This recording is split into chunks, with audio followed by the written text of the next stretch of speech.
ভারতে বিশ্বনবী হজরত মুহাম্মদ সাল্লাল্লাহু আলাইহি সাল্লাম ও ইসলাম সম্পর্কে কটূক্তির প্রতিবাদে ঝিনাইদহের মহেশপুরে বিক্ষোভ ও সমাবেশ অনুষ্ঠিত হয়েছে।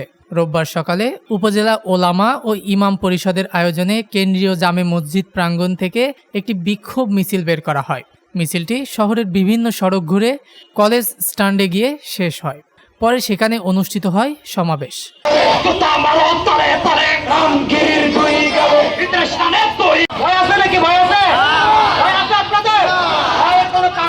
এতে মহেশপুর কওমি মাদ্রাসার সহসভাপতি নাজির আহমেদ, উপজেলা ইমাম পরিষদের সভাপতি মুফতি রফিকুল ইসলাম, ওলামা পরিষদ মহেশপুর শাখার সেক্রেটারি সরোয়ার হোসেন সহ অন্যান্যরা বক্তব্য রাখেন।